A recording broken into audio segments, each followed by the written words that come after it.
Good morning. Just hold on, phone आ गया है। हेलो,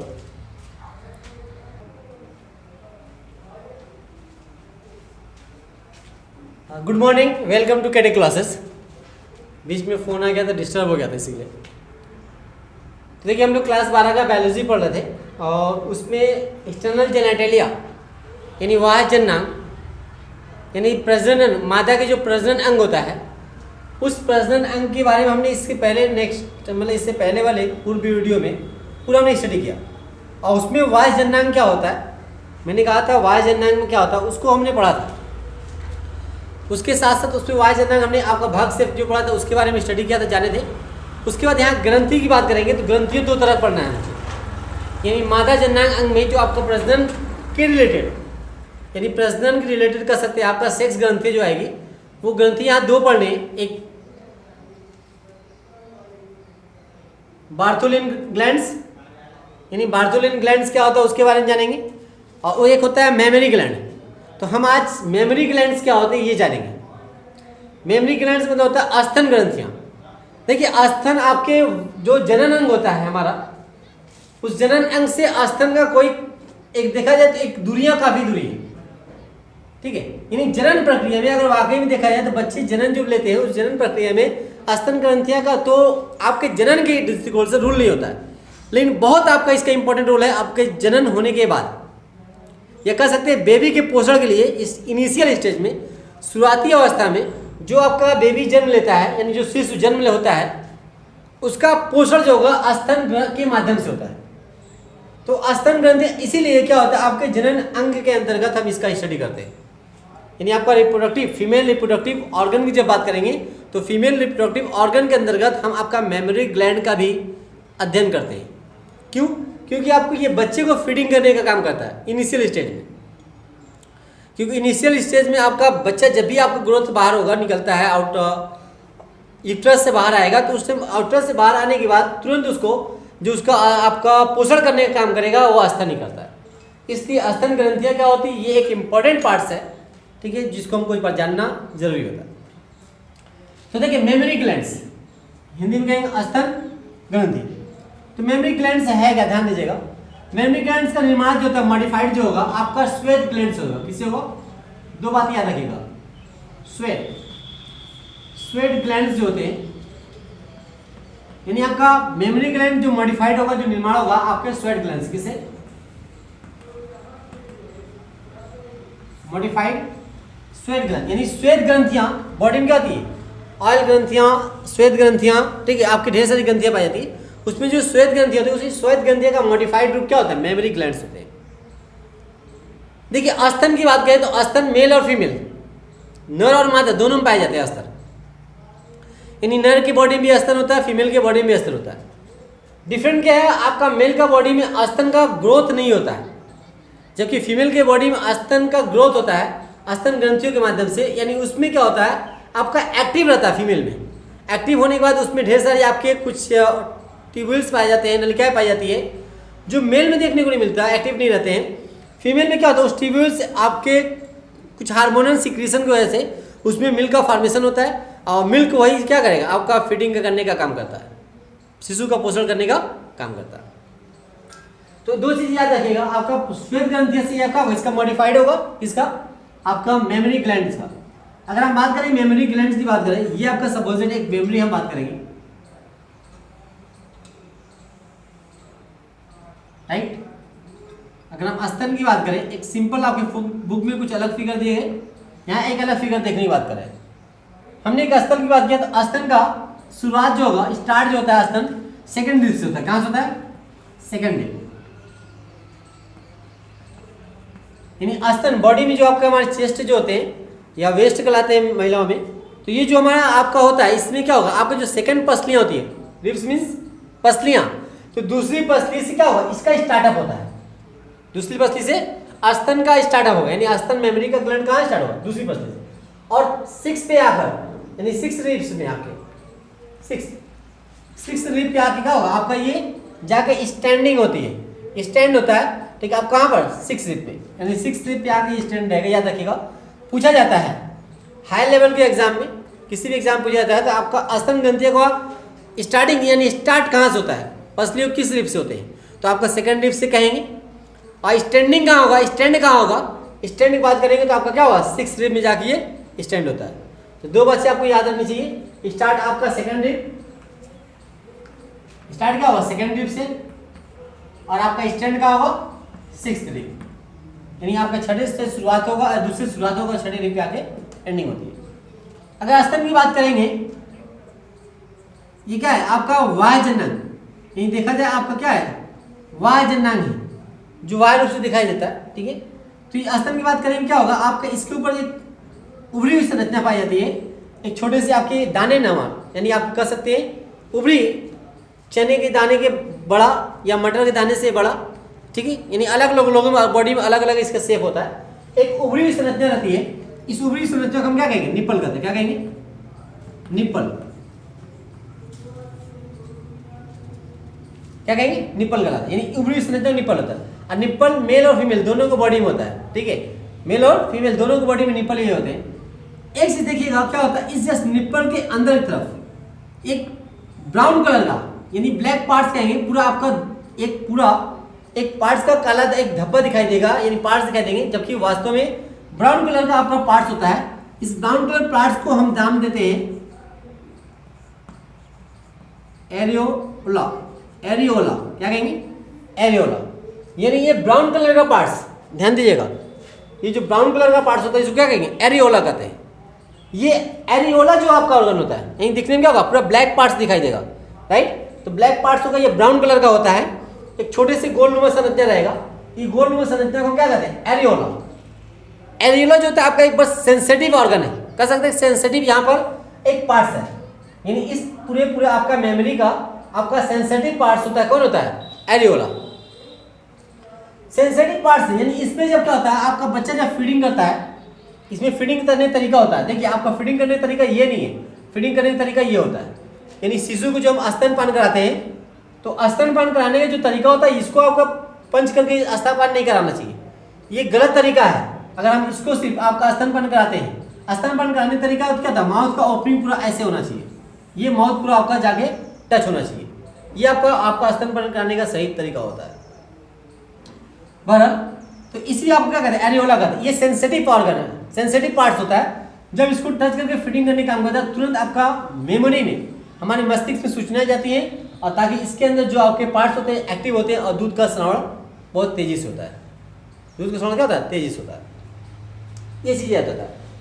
मेमोरी की बात करें, मेमोरी ग्लैंड की बात करें, मेमोरी नहीं, मेमोरी, स्तन ग्रंथि की बात करें, स्तन ग्रंथि का मुख्य काम क्या है, लैक्टेशन। क्या कहलाएगा, स्तन ग्रंथि का मुख्य काम क्या होता है, लैक्टेशन, यानी दूध का श्रवण करना, दूध का सिक्रीशन करना, मिल्क का सिक्रीशन करना। तो मिल्क का सिक्रीशन से क्या होता है, आपका बेबी का फीडिंग होता है, बेबी की क्या होता है, पोषण होता है। तो आपका इसी लैक्टेशन का काम, मतलब क्या होता है, दूध श्रवण। लैक्टेशन होता है दूध श्रवण, किसका काम है, मेमोरी ग्लैंड्स का, दूध का सिक्रीशन करता है, यानी दूध का आपका दूध श्रवण करता है, उसी को इंग्लिश में कहते हैं लैक्टेशन के नाम से जाना जाता है। क्लियर है, समझ में आया यहाँ तक। अब देखिए, हाँ ध्यान से पढ़िएगा आप,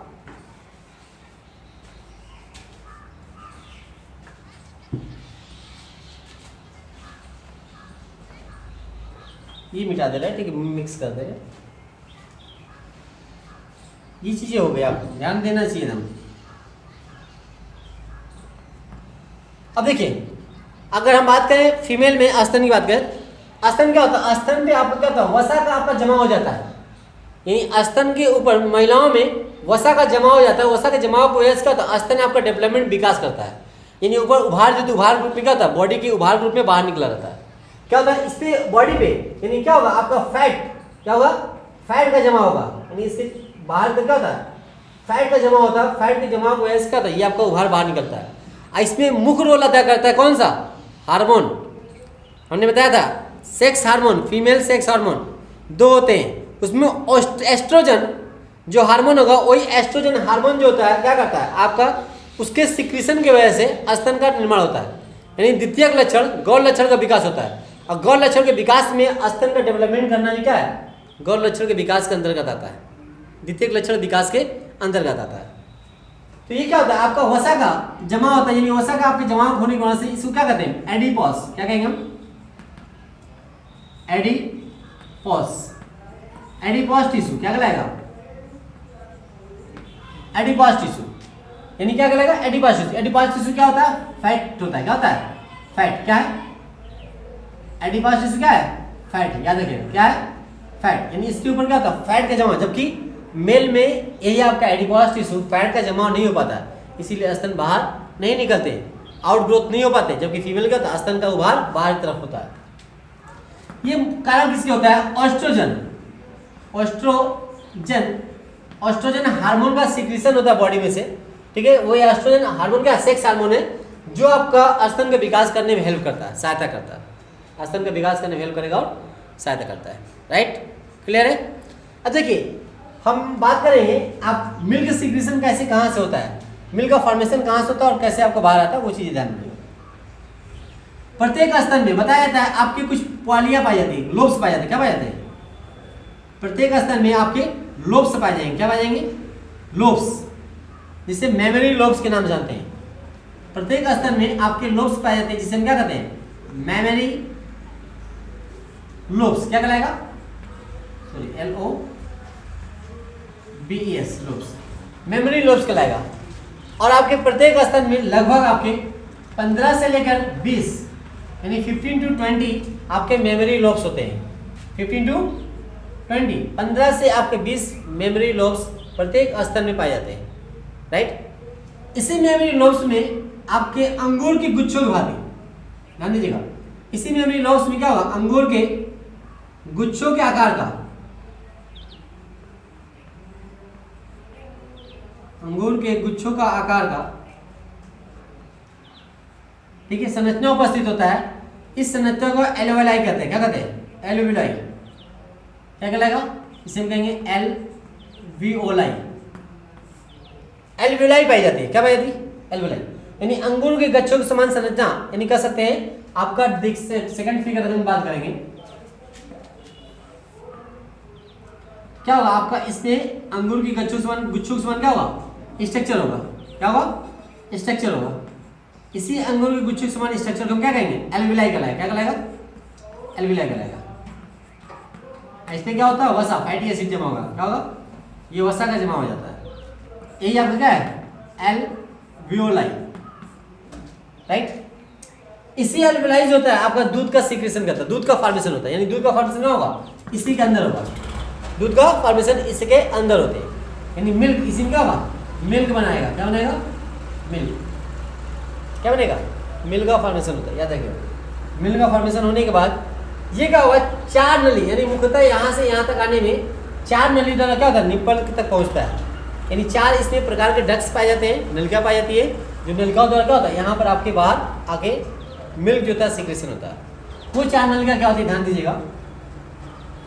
इससे क्या होगा, आपका नली का फॉर्मेशन होगा, इससे भी नली का फॉर्मेशन होगा, इससे भी नली का फॉर्मेशन होता है। इस नली को हम कहेंगे मेमोरी ट्यूब्यूल्स। क्या कहेंगे, मेमोरी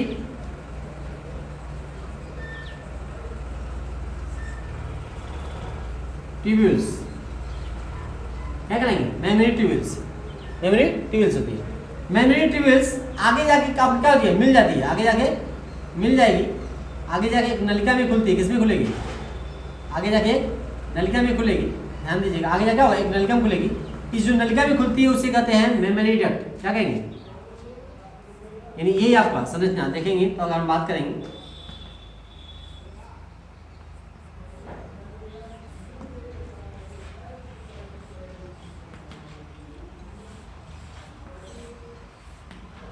ये क्या होगा, ये नलिका खुलेगा, इसको हम क्या कहेंगे, आपका मेमोरी डक्ट। क्या कहेंगे, memory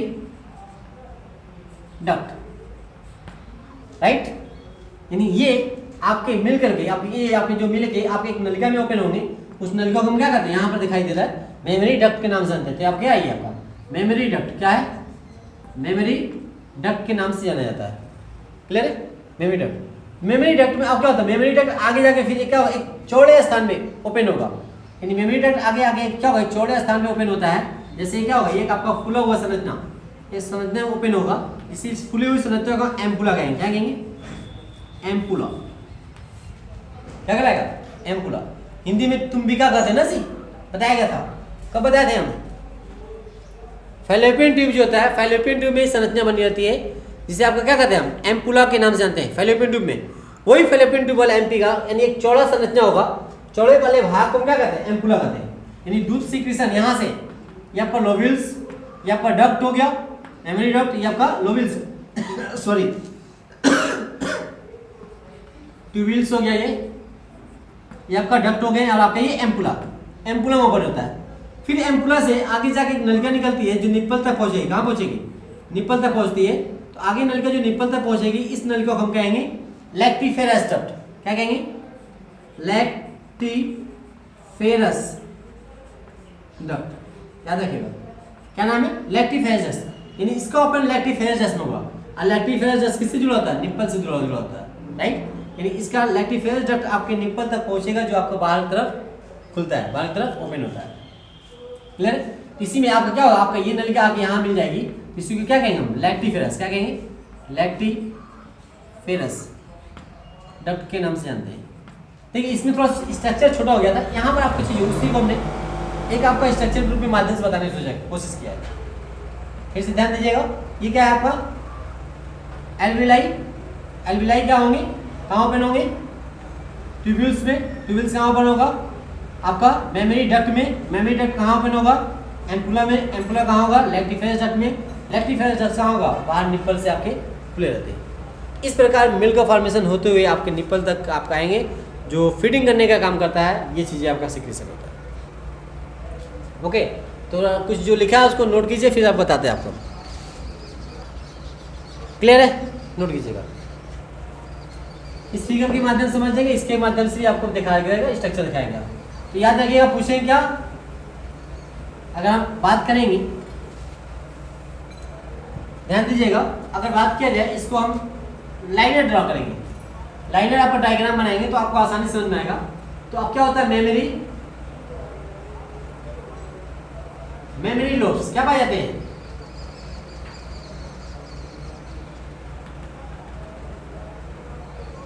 memory lobes, right.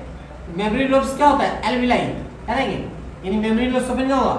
Alveoli. इसमें याद रखिएगा 15 से 20 मेमोरी लोब्स पाए जाते हैं प्रत्येक स्तर में। प्रत्येक आपके क्या होगा? स्तर में 15 से 20 मेमोरी लोब्स पाए जाते हैं, जिसको एल्विलाई बनाएगा। इसके अंदर अंगूर की गुच्छों के समान क्या रहेगी? संरचना रहेगी, जिसके हम कहेंगे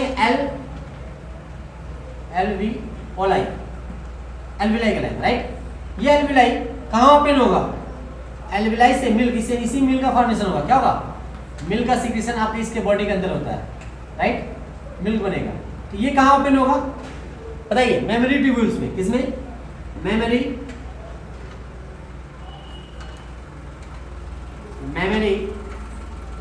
ट्यूब्यूल्स किसमें रहेगा?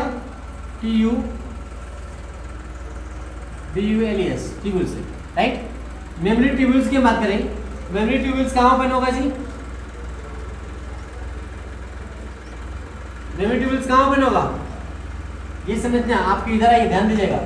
मेमोरी ट्यूब्यूल्स ओपन कहाँ होगा? मेमोरी डक्ट में। Memory duct, right. Memory duct कहाँ खुलेगा? लैक्टिफेरस। राइट। लैक्टिफेरस कहाँ ओपन होगा? लैक्टिफेरस डक्ट होना चाहिए। Lactiferous duct. लैक्टिफेरस डक्ट का संपर्क किससे रहेगा? निप्पल। किससे रहेगा? संपर्क, यानी लैक्टिफेरस किससे जुड़ा होता है? निप्पल से जुड़ा होता है। इस प्रकार दूध का फॉर्मेशन, दूध का सिक्रीशन आपका मेमोरी लोब्स में एल्वियोलाई पाए जाते हैं। इसमें दूध का फॉर्मेशन होगा, दूध का निर्माण होगा। वह दूध कहाँ जाएगा? किस नलिका में? ट्यूब्यूल्स में। मेमोरी ट्यूब्यूल से। मेमोरी ट्यूब्यूल से आपके कहाँ जाएंगे? मेमोरी डक्ट में। मेमोरी डक्ट से कहाँ जाएगा? सॉरी, एक चीज मैं भूल रहा हूँ यहाँ। मेमोरी डक्ट ओपन होता है एम्पुला में। मिस है। मेमोरी डक्ट ओपन होगा एम्पुला में। एम्पुला ओपन होगा आपका मेमोरी डक्ट में। किसमें? Memory duct. मेमोरी डक्ट आपका निप्पल से खुलता है, राइट। क्लियर है? समझ में आया? ओके। एक चीज याद रखिएगा, इसमें दूध का फॉर्मेशन सिक्रीशन के लिए आपका हार्मोन काम करेगा। कौन हार्मोन होगा? प्रोलैक्टिन। क्या होता है? प्रोलैक्टिन नामक हार्मोन जो होता है दूध सिक्रीशन में बहुत अहम रोल अदा करता है। यानी इस हार्मोन की वजह से क्या होता है, आपका दूध का सिक्रीशन होता है। किसकी वजह से? प्रोलैक्टिन। यानी आपके मादा में जो महिलाएं होती हैं उस महिलाओं के बॉडी में प्रोलैक्टिन का सिक्रीशन होगा। अब प्रोलैक्टिन क्या करेगा? मादा के स्तन में दूध का फॉर्मेशन करेगा। इसके साथ एक और हार्मोन होता है ऑक्सीटोसिन। ऑक्सीटोसिन भी हार्मोन होता है, ये भी दूध सिक्रेशन में हेल्प होते हैं, यानी आपका दूध का सिक्रेशन करता है। तो ये मुख्य रूप से दो हार्मोन जो होते हैं आपका दूध का फॉर्मेशन में क्रिया में भाग लेते हैं। राइट, क्लियर है?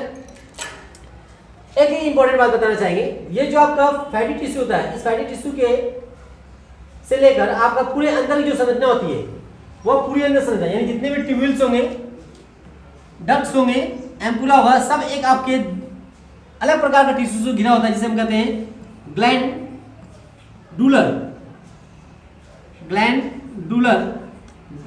टिश्यू। याद है क्या होगा?